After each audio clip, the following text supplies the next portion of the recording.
teman-teman, selamat pagi. Di video tutorial kali ini kita akan membahas beberapa fungsi menu di Excel. Yang pertama, kita akan membahas fungsi menu untuk memisahkan data-data kita menjadi beberapa kolom. Kemudian, kita akan belajar untuk mengubah file dengan tipe CSV ke dalam tipe XLS. Di sini kita sudah mempunyai data dengan file tipenya CSV. Dapat kita lihat di sini, datanya dipisahkan oleh tanda koma. Mungkin sebagian besar dari kita jika ingin mengolah datanya akan kesulitan jika datanya masih berbentuk seperti ini. Jadi kita bisa ubah bentuk datanya. Langkah yang pertama yaitu kita mengeblok seluruh baris di kolom A, kemudian klik data, lalu text to columns. Di sini ada dua pilihan yaitu delimited dan fixed width. Kita akan memilih yang delimited. Lalu next, di sini ada beberapa pilihan delimiters. Ada tab, semicolon, koma, space, and other. Karena data ini dipisahkan oleh koma, maka kita centang yang koma. Jika data dipisahkan oleh tanda titik koma, maka kita centang yang semicolon.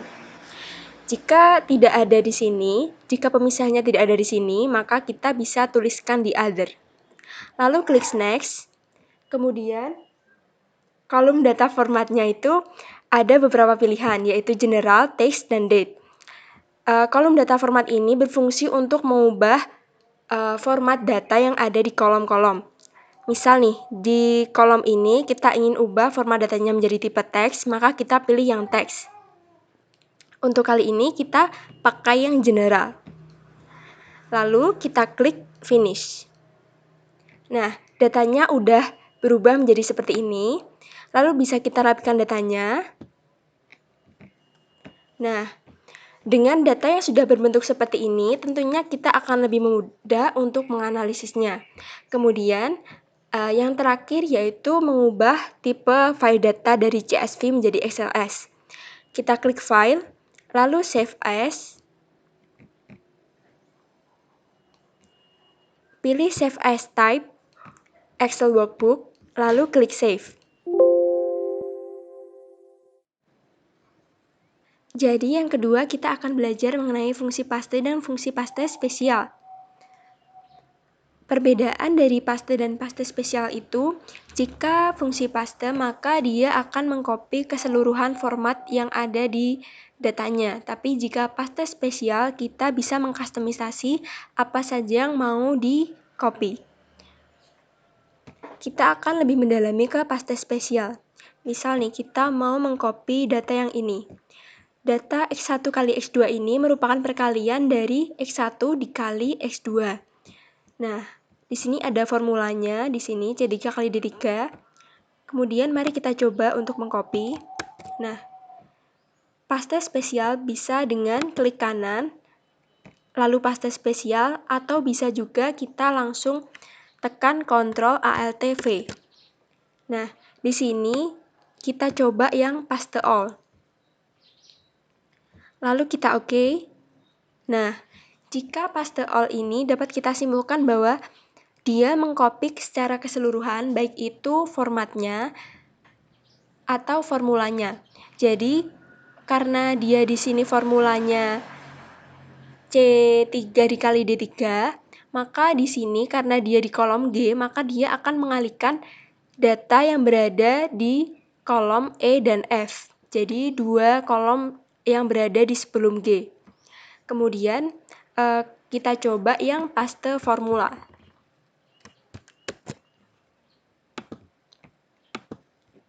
Nah, jika paste formula, dia hanya mengcopy formulanya tapi tidak mengcopy formatnya. Di sini kan berwarna hijau, tapi di sini hanya mengcopy formulanya aja tanpa mengcopy warnanya. Kemudian kita coba paste values. Di paste values ini dia hanya mengcopy nilai yang ada di sini tanpa mengcopy formulanya. Bisa kita lihat di sini tidak ada formula sama sekali, berbeda dengan yang ini ataupun yang ini. Kemudian kita coba paste yang formats. Nah, berbeda, ini merupakan kebalikan dari paste yang formula. Kalau yang format dia hanya mengcopy formatnya aja. Karena di sini dia warna hijau, jadi dia hanya mengcopy yang warna hijau ini aja tanpa mengcopy nilai ataupun formula yang ada di dalamnya. Kemudian kita coba yang column width. Column width ini untuk mengcopy lebar kolom yang ada di sini. Karena ini lebarnya segini, maka otomatis dia lebarnya juga segini. Kemudian bisa kita coba juga yang lainnya. Kalau yang comments ini dia hanya mengcopy komen yang ada di data ini. Karena data ini tidak ada komennya, maka otomatis jika dipaste akan menghasilkan kosong ataupun tidak ada nilainya sama sekali. Begitu juga yang validation. Kemudian jika all except border ini, jika ini ada bordernya, maka dia akan mempaste hanya ininya saja tanpa ada bordernya, karena ini all except borders. Kemudian bisa juga yang paste all formulas dan values ini bisa kita combine dengan operation di sini. Bisa non, add, subtract, multiply, ataupun divide. Jika non, maka tidak ada perkalian sama sekali ataupun penjumlahan dan pengurangan. Jika add, maka akan ada pertambahan, subtract pengurangan, multiply perkalian, dan divide pembagian. Misal kita coba di sini, paste value dan add. Maka kita oke. Di sini sudah ada nilainya 1. Karena ini add, maka dia otomatis akan ditambahkan dengan nilai 1 ini. Mari kita coba. Nah, jadi nilai 42 ini akan ditambahkan dengan nilai yang sudah ada di sini. 42 ditambah 1, begitu juga dengan 69 ditambah 1 hingga seterusnya. Kemudian kita coba yang paste value dan multiply. Nah, otomatis nanti data yang di sini akan dikalikan dengan angka 2 yang berada di sini. Nah, bisa kita lihat dia 42 menjadi 84, yaitu perkalian dari 42 dikali 2, begitu pula yang seterusnya. Nah, kemudian bisa juga kita ingin mentranspos suatu data. Biasanya ini digunakan untuk matriks. Misal, kita ingin mentranspos data ini.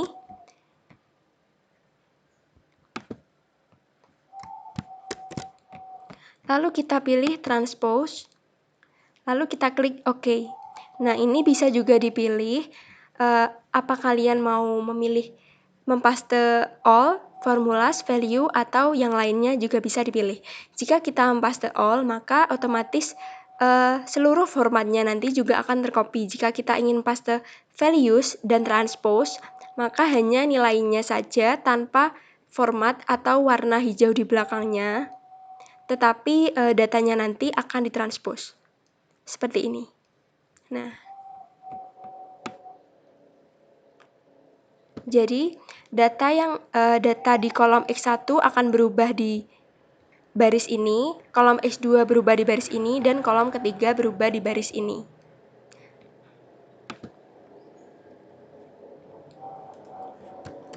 Jadi dapat disimpulkan, jika kita menggunakan paste spesial, kita bisa mengcombine beberapa paste dan operation. Untuk operation ini hanya berlaku pada paste yang all, formulas, dan values. Jika formats, maka dia formats, comments, dan validation, dia tidak akan berlaku operationnya. Kemudian yang ketiga, kita akan belajar mengenai fungsi fill yang ada di Excel. Fungsi fill ini bisa kita pakai untuk menomori data-data kita dari 1 hingga yang terakhir ataupun sesuai dengan yang kita mau. Kita hanya perlu mengetikkan angka 1 di sini.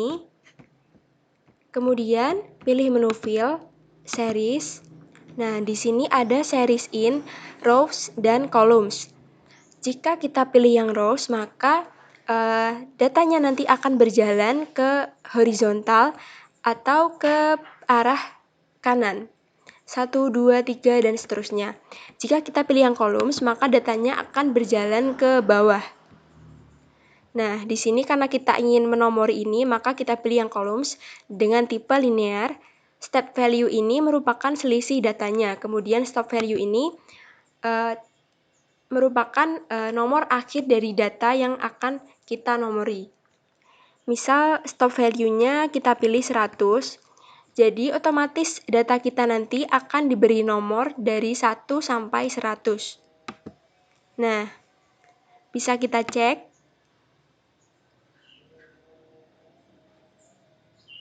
Otomatis datanya sudah diberi nomor ya.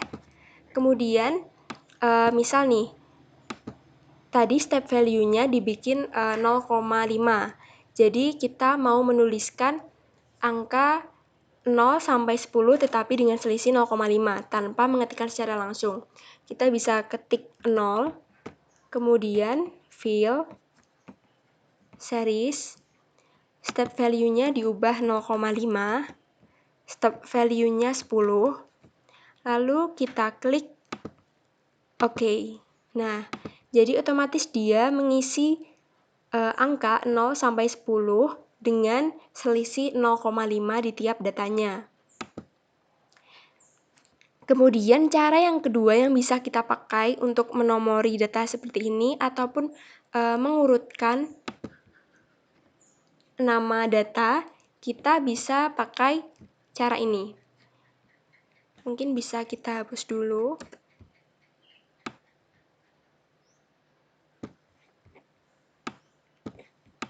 Kemudian kita ketik angka 1 dan 2. Karena data di sini terdiri dari banyak data, sekitar 5.000-an data, maka tidak mungkin kita jika menomori data tersebut secara manual karena akan menghabiskan waktu yang cukup banyak. Jadi kita hanya perlu memblok nomor 1 dan 2 ini, kemudian kita klik 2 kali tombol hijau yang ada di pojok kanan bawah. Nah, otomatis data ini akan diberi nomor dari 1 hingga yang terakhir. Bisa kita cek. Nah, datanya otomatis sudah diberi nomor hingga 5.110 data tanpa perlu mengetikkannya.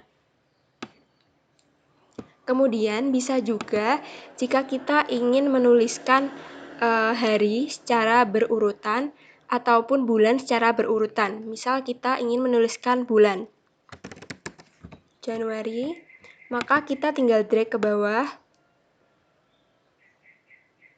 Nah, otomatis dia terisi Januari hingga Desember tanpa kita perlu mengetikkannya. Kemudian yang keempat, kita akan membahas mengenai fungsi select cell. Jadi, fungsi select cell ini mempermudah kita untuk mengolah data yang jumlahnya cukup besar, utamanya untuk memilih data atau memblok data yang kita inginkan. Misal, kita ingin memblok data di kolom D. Kita letakkan selnya di sini, kemudian kita tekan Ctrl, Shift, lalu tanda panah bawah. Nah, otomatis data di kolom D untuk seluruh baris akan terblok.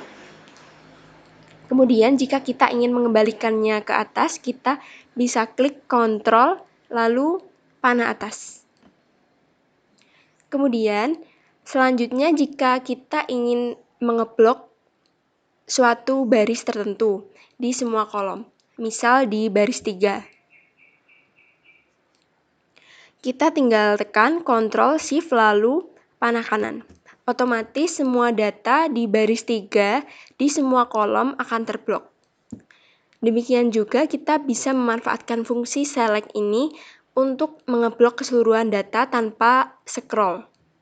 Jadi, kita klik di sini di pojok kiri atas, lalu Ctrl, Shift, tanda panah kanan, kemudian tekan lagi Ctrl, Shift, tanda panah bawah. Otomatis semua data ini akan terblok. Sekian video tutorial kali ini. Semoga bermanfaat teman-teman. Terima kasih.